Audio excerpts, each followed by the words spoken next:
Welcome back to Booze on the Rocks. My name is David Edwards, and today I'm going to use some lime, some mint, to make the Southside cocktail. But first, this.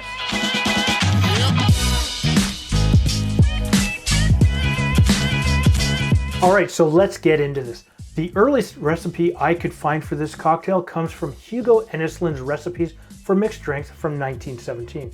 Now, this book has the distinction of being the last American cocktail book published before Prohibition. Except, this drink actually became popular during the Prohibition era in Chicago, and it's been proposed that its name came from the Southside of Chicago. But there's also some rumors that this might have been the drink of choice for none other than Al Capone himself. Yes, the crime lord who left an empty vault for Geraldo Rivera to find in 1986. Yes, Geraldo, a bitter disappointment. But is this cocktail fit for a crime lord? Let's find out. So the first thing I need is my Boston shaking glass. We also need some gin. And this isn't your grandpappy's bathtub gin that they would have used at that time, or any of the type of gin that they would have imported. This is a London Beefeater gin. We need 2 ounces and 60 milliliters.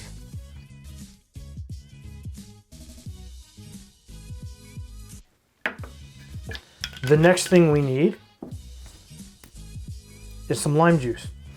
And we need 3/4 of an ounce or 22.5 milliliters.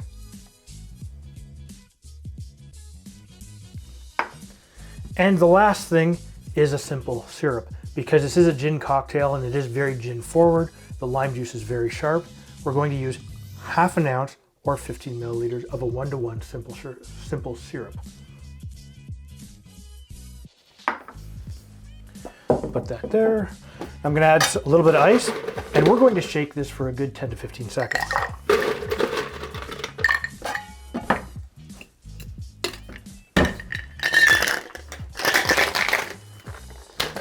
But we're not done. Oops, I nearly lost that. Did you see that? We're not done. So now this recipe calls for 4 to 5 good-sized mint leaves. Now, if you had smaller mint leaves, you'd put maybe 8 to 10 in. And what we're gonna do is we're gonna put these directly in here. I'll just throw the entire thing in there. And a couple more leaves just for good measure. And what we're going to do is we're going to gently roll this back and forth 10 to 15 times. And the reason we're doing this is we're bruising the surface of the mint leaves. We're not pulverizing them by doing the complete shaking action.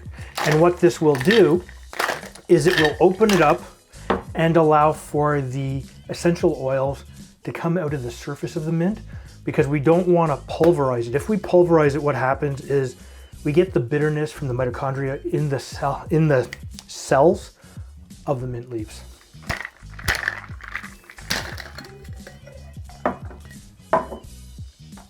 Now, oh yeah, that smells just right. We're gonna put this directly into a coupe glass, but we're going to double strain that because I wanna make sure that we don't get any of those little mint particles in, and we want to keep the chunks of ice out.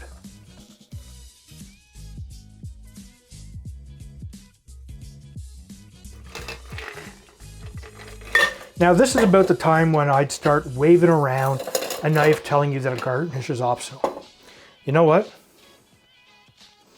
We're gonna garnish this anyways. We're gonna use a mint leaf.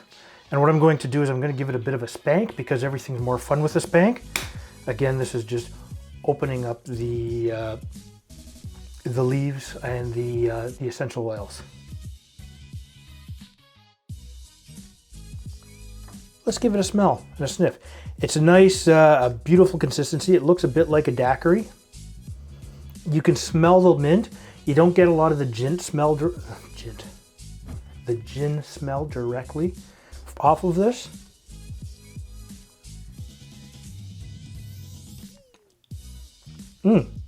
That's pretty good. You can taste the gin, you can taste the lime. The simple syrup just sort of mellows it and rounds it a little bit.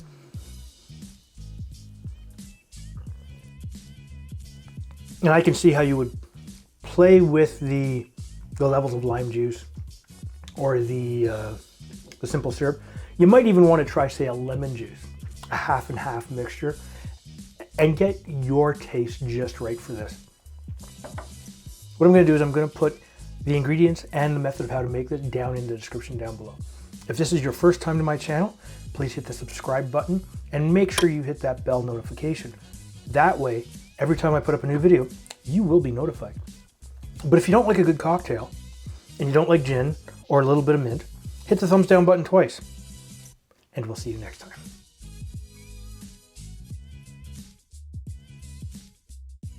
However, the drink became popular during this time in Chicago.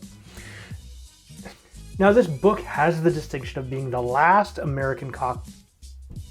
Now, there's also rumors that this might have been the drink of damn cats. This drink became popular during the Prohibition era, and it has been fuck.